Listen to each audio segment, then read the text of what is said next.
Well, good morning. Good morning. This is Charles Coachman, and we are walking our way through the Bible, reading our way through Luke. Well, reading our way through the Proverbs and digging into Luke. Hope everyone had a wonderful day yesterday. I've got my little partner Tux here with me. He's deciding, hey, you know what? This is my morning. So we are here.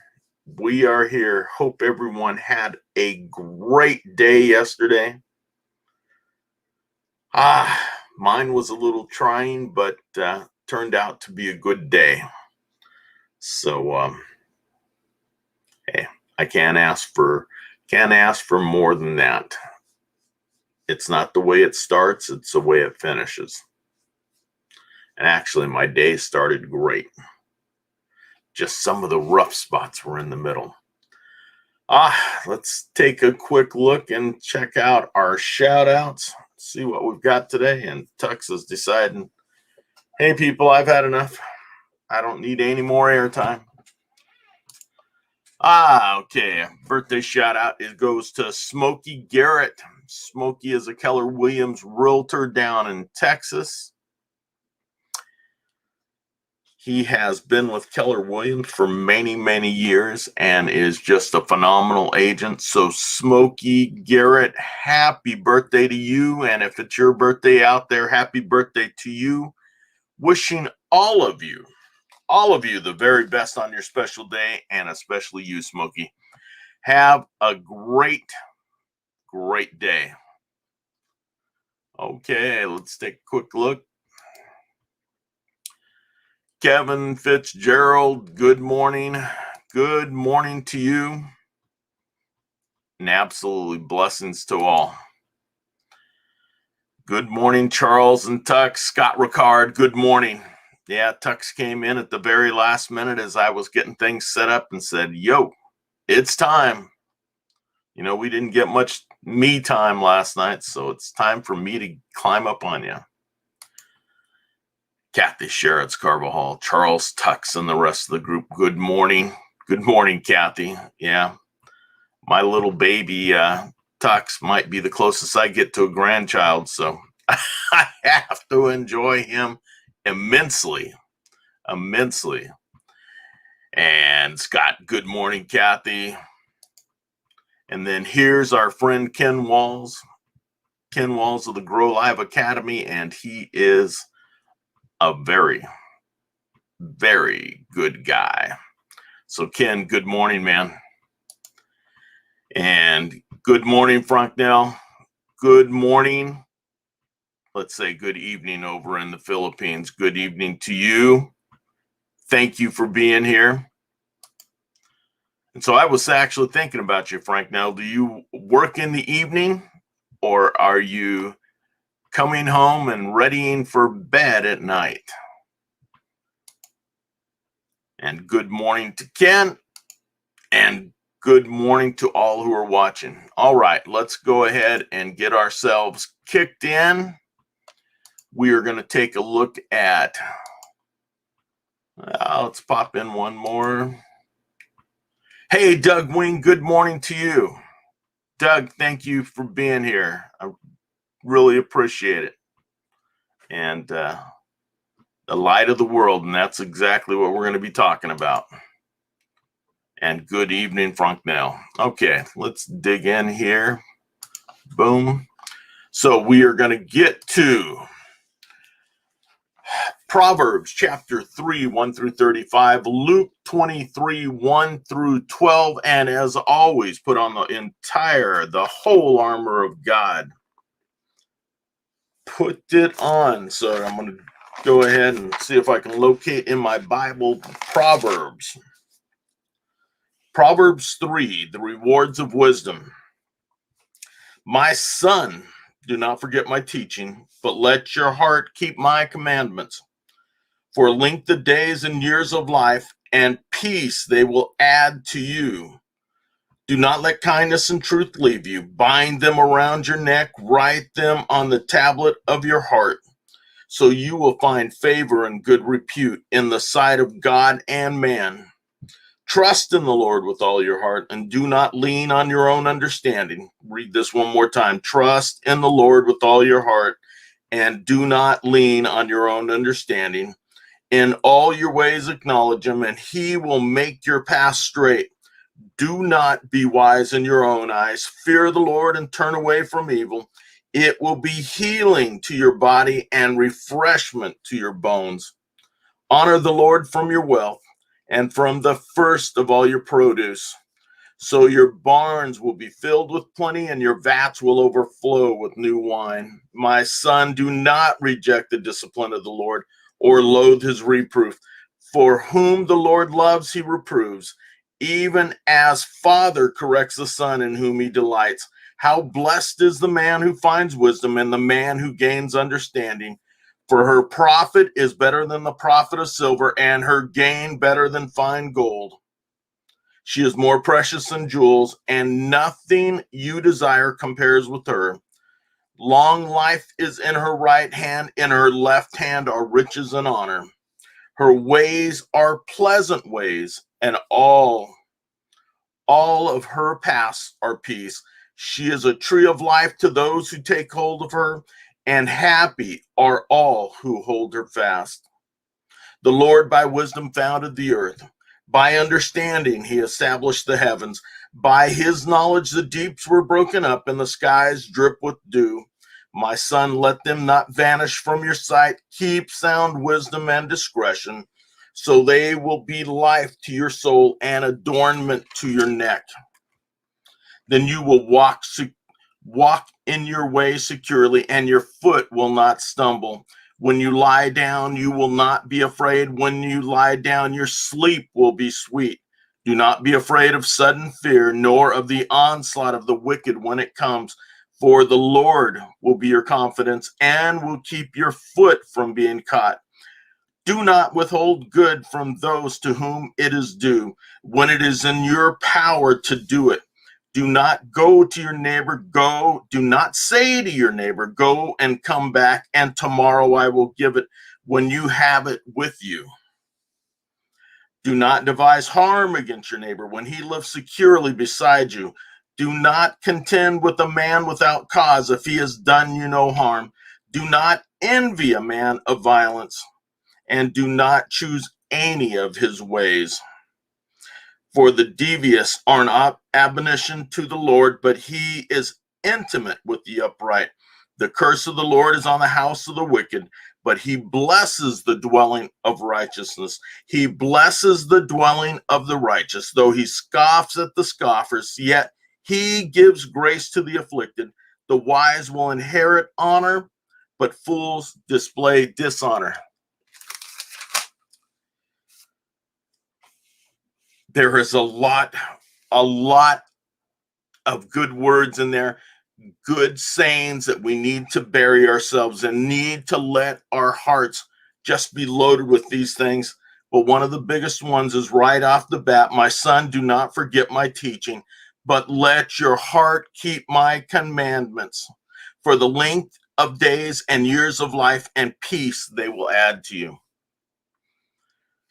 Last night I had a chance to talk with a young lady that I know from LA. Her and her husband are both realtors down there, and they've got a daughter who went to Catholic school, and they were having Dr. Seuss Day, and then they found out he had been canceled, and there was a lot of going back and forth on it. So I said, it is up to you, not to the schools, not to the people that surround you. Take your children who you love dearly and be digging into the Bible. Be digging in to Proverbs. Let them know about wisdom, knowledge, and understanding. Let them know about righteousness, being righteous, being fair to others. It is the responsibility of the parents, not the responsibility of the public, not the responsibility of the schools to raise your children. You have to make sure that they understand and take it from there. Take it from there. And from the people that argued on the side of getting rid of Dr. Seuss,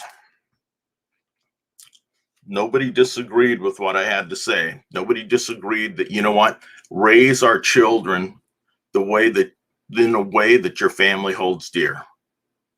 That is the only way that they're going to learn about that.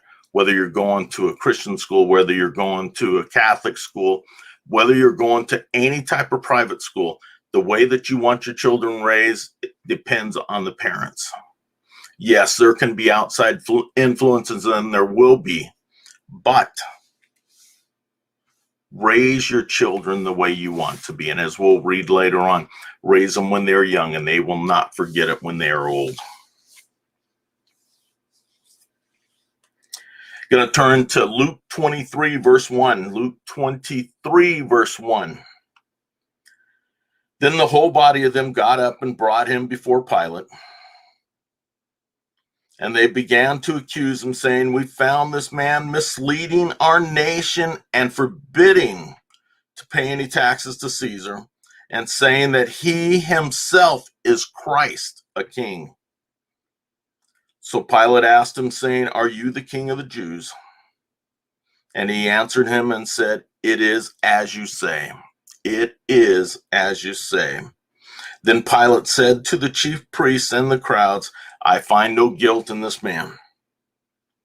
But they keep on insisting, saying, "He stirs up the people, teaching all over Judea, starting from Galilee, even as far as this place."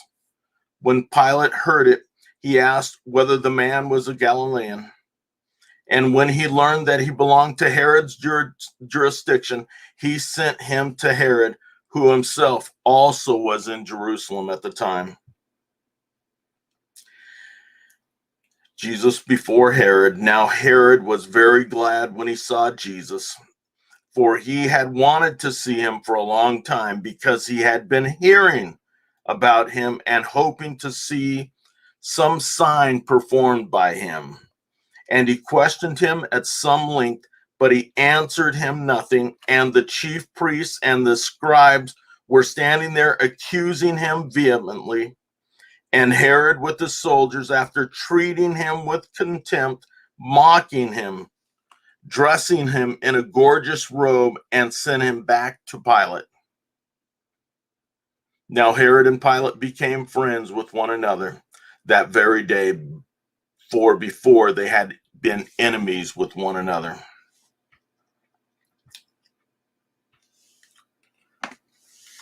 So we know that they're charging Jesus so they can get rid of him. They do not want him influencing the people.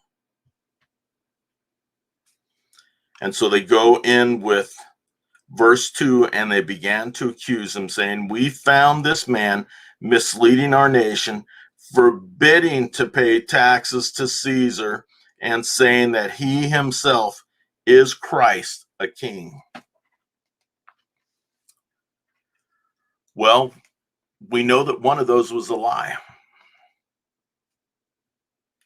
We know that Jesus picked up the coin and said, "Whose picture is on it?" And they said it was Caesar.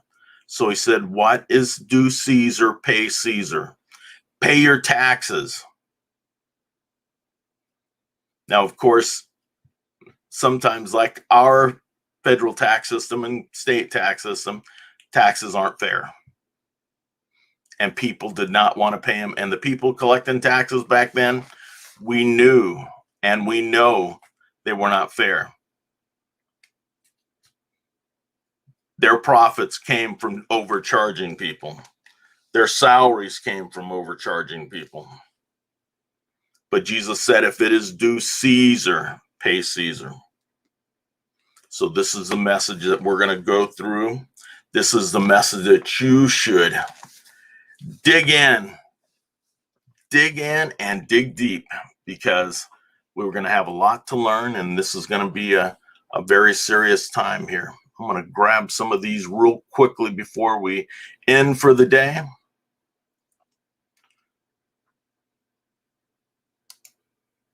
Good morning, Ken. Doug Wing, good morning, brother. Good morning, Doug.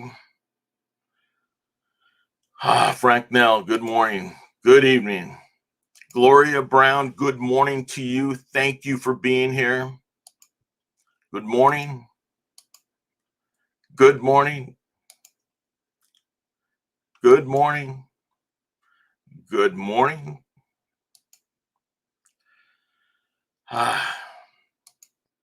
Love Dr. Seuss. I must admit, we read it to our children. My wife read it to her students in school. And it's a sad day when we feel like we have to cancel everything. But that's the world that we live in today. The goal of the council is to cancel the Bible and our freedom to worship. I do believe that that is one of the goals. And we will soon, I believe, we'll be seeing that stop being sold in certain places. And it may just be the Bible. That is the end goal. I'm in agreement with you, Gloria. Have a great day, everyone. Scott, you have an awesome day. Dr. Seuss and Mr. I saw that yesterday, Kevin. Dr. Seuss and Mr. Rogers, what a couple of bums, said no one ever. And that's a good point to end on.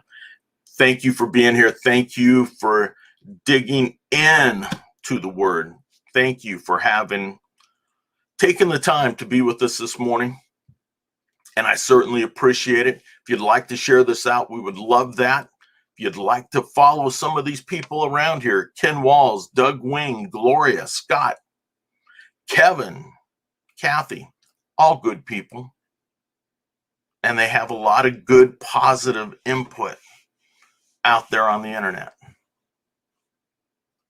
And I just wish you all the best. I wish you all a wonderful day.